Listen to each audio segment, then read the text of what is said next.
오늘 말씀은 겨자씨 하나할 만한 믿음, 겨자씨 하나할 만한 믿음이라는 제목으로 우리에게 주셨습니다. 신앙은 그 이름에도 나와 있는 것처럼 믿음 생활입니다. 여러분, 믿음이라는 것이 참 여러 가지로 해석될 수 있습니다.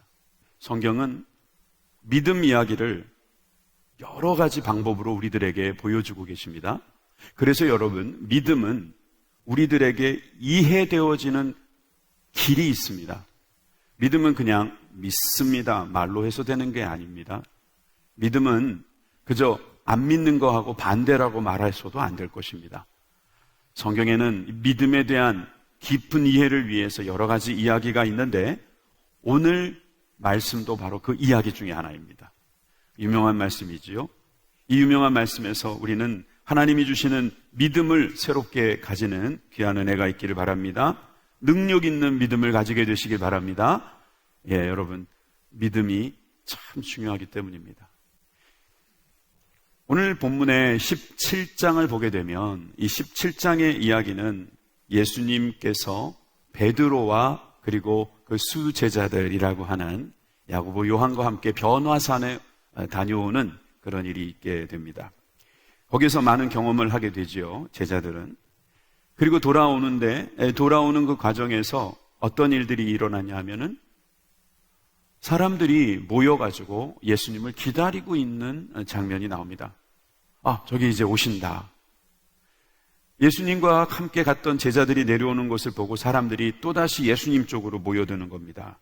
그리고 그 예수님 앞에 무릎을 꿇습니다. 꿇고 나서 그들이 하는 말이 오늘 본문의 14절에서부터 16절에 나옵니다. 함께 보시겠습니다. 저희가 무리에게 이르매 한 사람이 예수께 와서 꿇어 엎드려 가로되 주여 내 아들을 불쌍히 여기소서 저가 간질로 심히 고생하여 자주 불에도 넘어지며 물에도 넘어지는지라 내가 주의 제자들에게 데리고 왔으나 능히 고치지 못하더이다. 한 아버지가 예수님 발 앞에 엎드려서 자신의 어려운 형편을 이야기합니다. 자기 아들이 간질병이 있다는 겁니다. 이를 악물고 숨을 헐떡이면서 막 거품을 물고 있을 때 그것을 바라보는 부모들의 마음은 어떻겠습니까? 자기가 경험했던 일들을 간단하게 이야기하는데 부엌에서 아내가 밥을 짓기 위해서 불이라도 좀 펴놓으면 이 아이가 갑자기 그곳에 뛰어드는 그런 모습들을 생각하면서 보여주면서 우리 아들이 화상을 입었습니다. 화상 자국이 이렇게 많습니다. 막 이렇게 말을 하는 것이죠. 그리고 강가에 가서 뭐 빨래라도 하려고 데려가면 처음에는 얕은 물가에서 그냥 물고기 잡고 그렇게 놀다가 갑자기 그 물속에 뛰어들어가는 그 모습을 보면서 익사 직전에 끌어낸 그 아이를 보면서 울었던 그 엄마의 모습 상상할 수 있도록 소개를 하고 있는 겁니다. 게다가 마가복음, 이 병행구절이라고 하는 이 같은 내용을 기록하고 있는 마가복음 9장에 보게 되면은 이런 상황에서 이 아들을 바라보는 부모들이 너 거기 들어가면 안 돼. 너 거기서 나와야 돼. 너 그러면 안 돼. 라고 막 소리를 지르지만 아무 반응도 하지 못하는 아이가 있었을 것이다. 아이였을 것이다. 라고 하는 생각이 드는 말씀이 나옵니다. 마가복음 9장 25절입니다. 예수께서 무리에 달려 모이는 것을 보시고 그 더러운 귀신을 꾸짖어 가라사대 벙어리 되고 기먹은 귀신아 내가 네게 명하노니 그 아이에게서 나오고 다시 들어가지 말라 하시매. 여러분, 이 아이에게 있는 것은 간질병만 있었던 것이 아니라 벙어리, 귀먹음, 여러분 청각까지 잃어버린 아이였던 겁니다. 여러분, 이렇게 여러 가지 문제가 있는 아이에게 참으로 예수님께서 이제 은혜를 베풀어 주셔야 되는데 여러분, 이 상황에서 예수님께서는 그 아이를 불쌍히 여겼다는 사실을 우리가 보고 기뻐할 수 있습니다. 17절에서 18절입니다. 17절에서 18절 보니까 예수께서 대답하여 가라사대 믿음이 없고 패역한 세대여 내가 얼마나 너희와 함께 있으며 얼마나 너희를 참으리요 그를 이리로 데려오라 하시다 이에 예수께서 꾸짖으시니 귀신이 나가고 아이가 그때부터 나으니라. 아까 보았던 마가복음 9장이나 지금 보고 있는 마태복음 17장이나 예수님께서는 그 아이에게 있었던 귀신을 몰아내 주시는 그런 치유를 베풀어 주십니다. 여러분, 예수님께서는 그런 능력이 있으신 분입니다. 그 예수님을 우리는 믿습니다.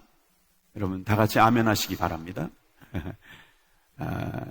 이 믿음을 갖고 있는 우리들이 또 한편으로는 왜 그렇다면 제자들은 그 일을 할 수 없었을까 하는 이야기도 오늘 좀 해야 될 것 같습니다. 왜 제자들은 아이의 병을 고칠 수 없었을까요? 왜 그들은 예수님처럼 이 아이의 병을 고칠 수 없었느냐 하는 질문입니다. 여러분, 이 질문은 제자들에 대한 질문만이 아닙니다. 오늘 우리들에게도 해당되는 질문입니다. 우리는 예수님처럼 귀신을 쫓아낼 수 있는가? 우리는 지금 당면한 문제를 어떻게 해결할 수 있는가? 이 문제에 대해서 우리가 생각해 보면 우리가 여러 생각들을 할 수 있습니다.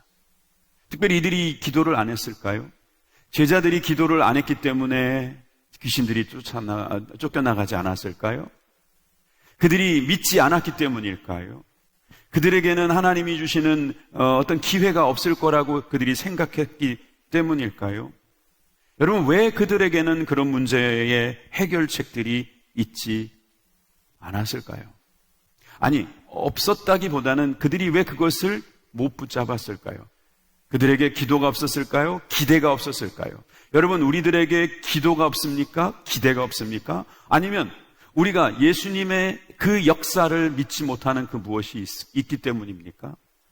제가 이렇게 저와 여러분들의 모습을 그냥 신랄하게 이야기하거나 또 제자들의 이야기를 하게 되면은 사실 제자들을 보면서 우리랑 너무 똑같이 생각하는 경향이 있다는 것을 생각합니다.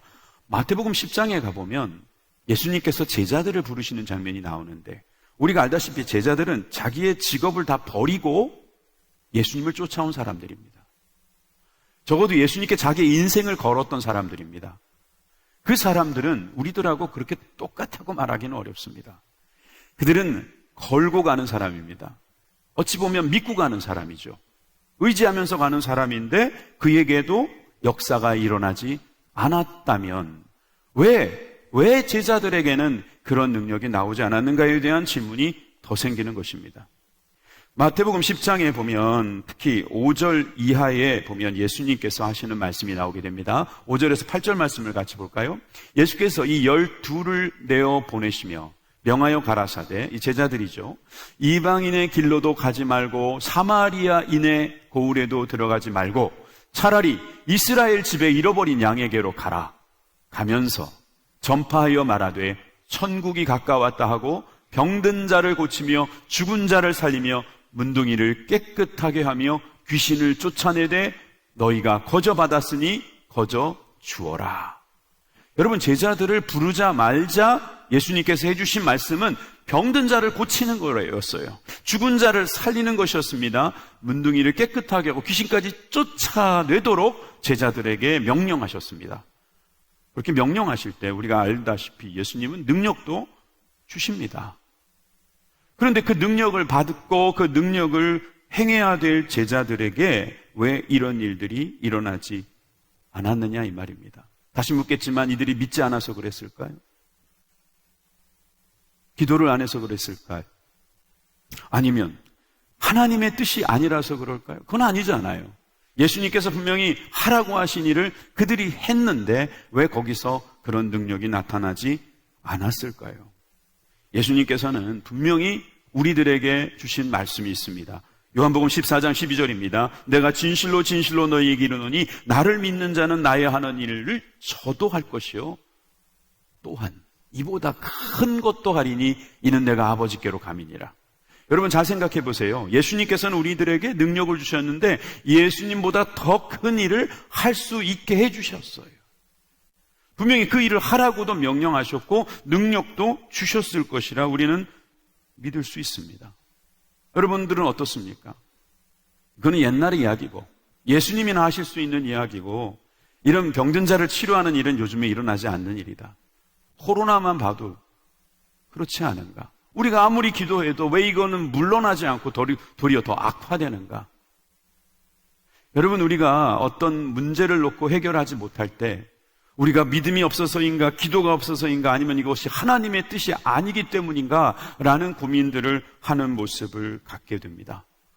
특별히 왜 나는, 왜 제자들은 이 문제를 해결하지 못할까? 여기에 대한 대답을 예수님께서 해주십니다. 20절입니다. 20절 말씀 우리 다 같이 읽겠습니다. 시작. 가라사대 너희 믿음이 적은 연곤이라. 진실로 너희에게 이르노니 너희가 만일 믿음이 한 겨자씨만큼만 있으면 이 산을 명하여 여기서 저기로 옮기라 하여도 옮길 것이요 또 너희가 못할 것이 없으리라. 여러분, 분명히 말씀하셨습니다. 믿음이 적기 때문이라는 거예요. 믿음의 문제였던 겁니다. 그리고 분명히 말씀하시죠. 믿음이 한 겨자씨만큼만 있어도 이 산을 들어서 저기까지 옮길 수 있는 능력이 있다. 그런 말씀을 하고 있는 겁니다. 여기서 겨자씨는 한 겨자씨라고 했죠. 요즘 번역에는 겨자씨 한 알맹이, 한 알 이렇게 표현하고 있으니까 여러분, 겨자씨를 많이 이야기하는 게 아니라 아주 작은 겨자씨. 요즘 식당에 가서 겨자 소스 좀 주세요 그러면 좀 고급 식당에서는 이 겨자씨가 들어가 있는 그런 소스도 주기는 했습니다. 아주 작은 이 겨자씨를 보면서 여러분, 이 겨자씨라는 것은 당시에 크기를 이야기할 때 쓰는 말입니다. 우리나라도 그런 말 있지 않습니까? 깨알만큼 작다. 그렇게 말할 때 이 겨자씨를 쓸 수 있는 거죠. 크기의 표현입니다.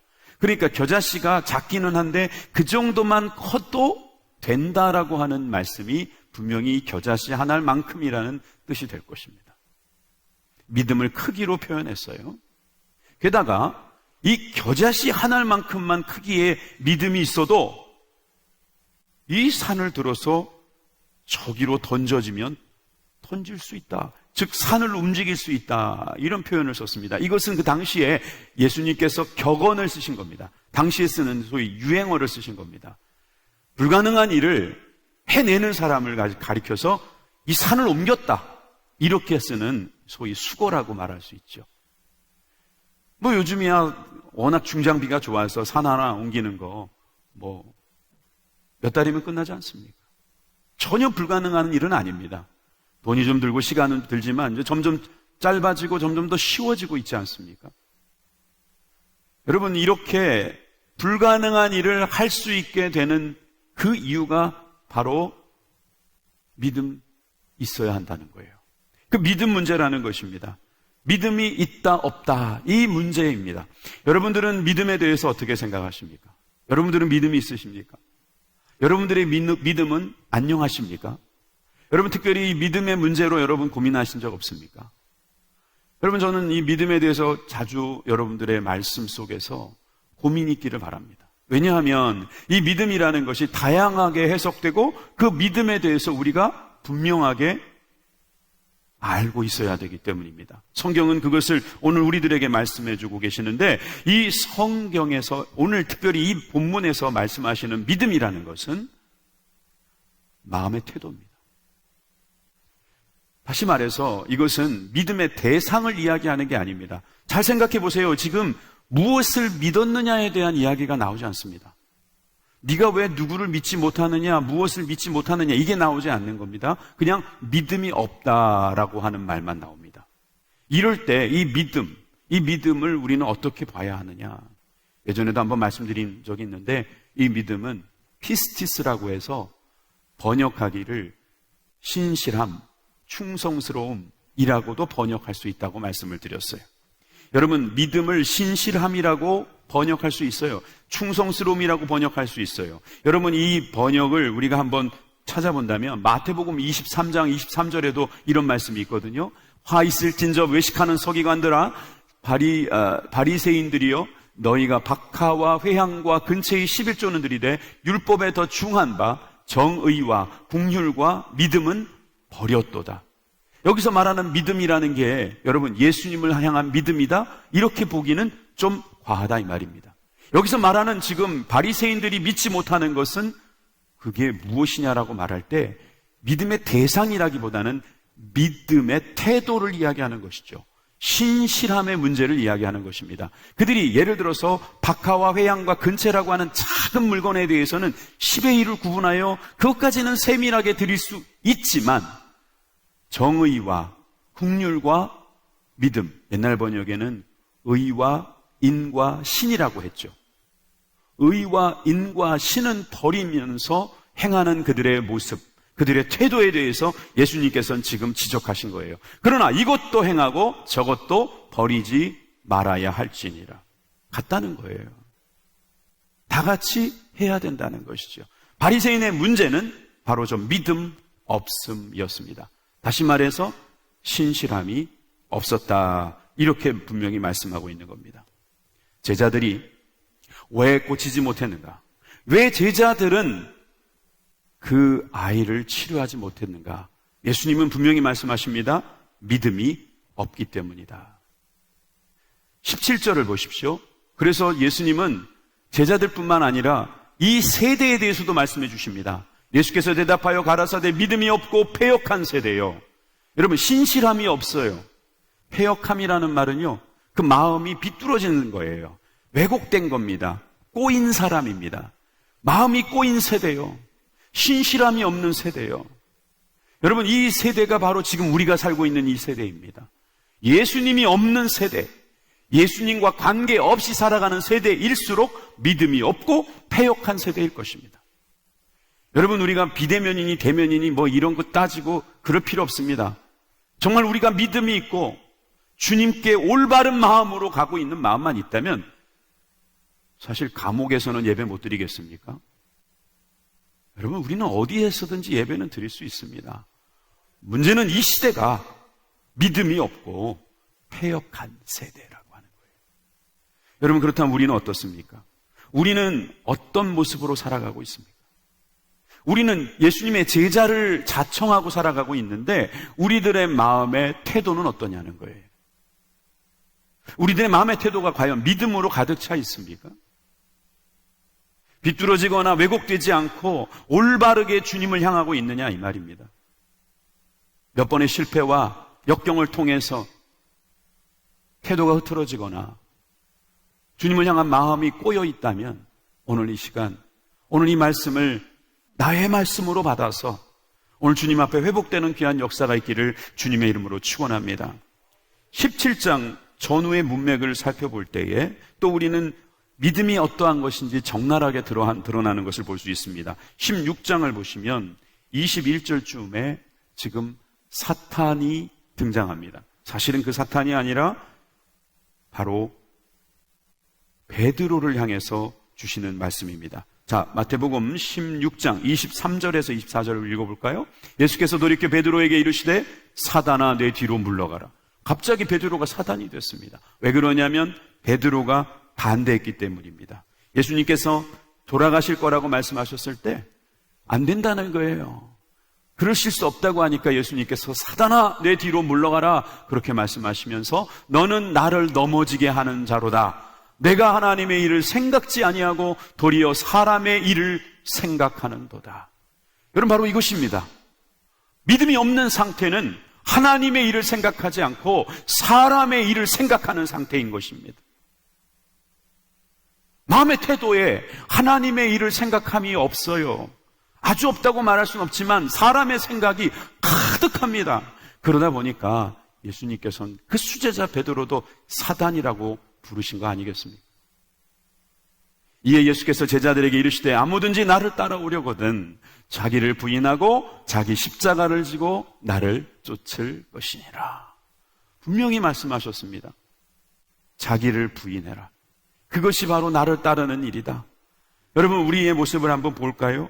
우리가 예수님을 따른다고 하면서 자신의 주장, 자신의 의견, 자신의 생각을 너무나 강조하고 있는 것은 아닙니까?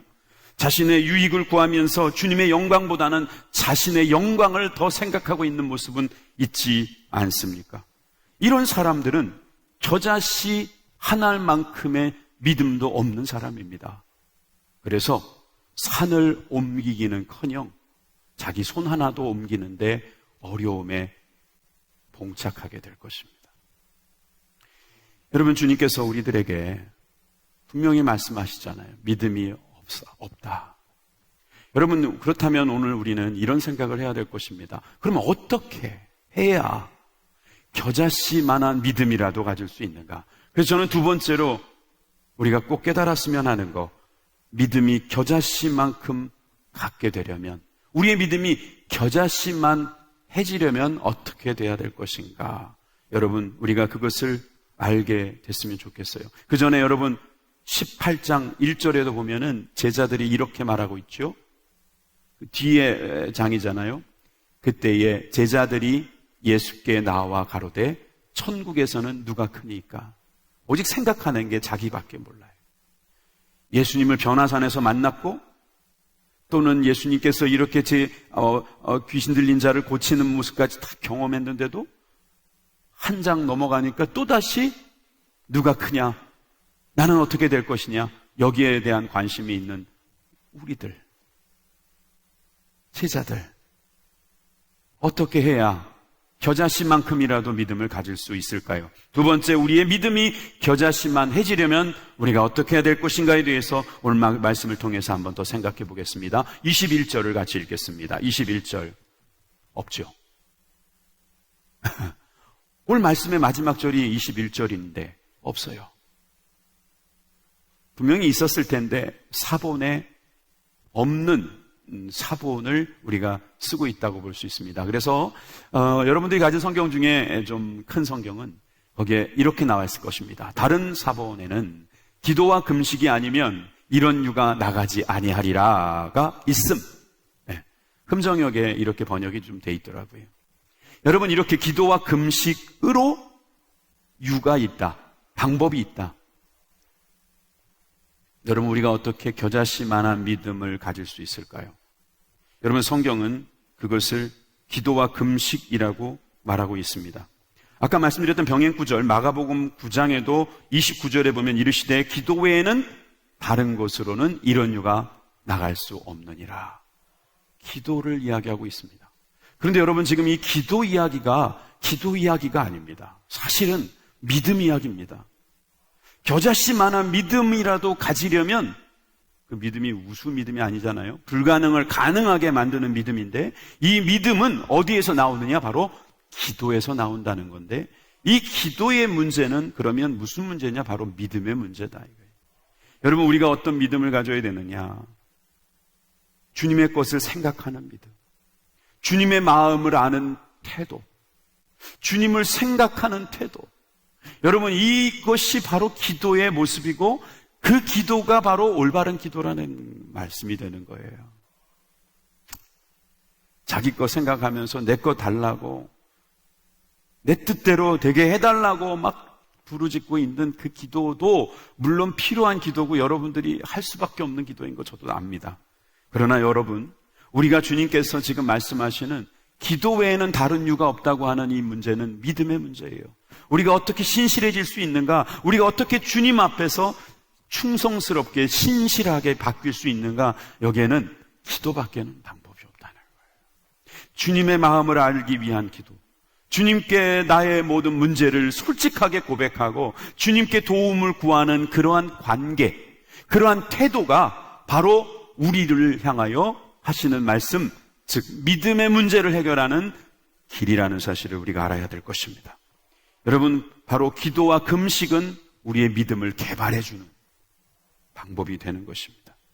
하나님을 향한 우리의 마음의 자세, 이것이 우리의 삶의 모습에서 나타나도록 도와주는 이 기도가 저와 여러분들의 있기를 주님의 이름으로 축원합니다.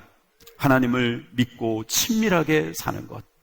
여러분, 아무리 코로나가 와도 비대면이니 대면이니 사람 만나는 것이 문제가 돼도, 여러분 수입이 줄고 그로 인하여서 앞이 캄캄해도 여러분, 우리가 이럴수록 더 기도할 수 있기 때문에 우리의 믿음, 우리의 마음의 태도는 더욱더 좋아질 수 있습니다.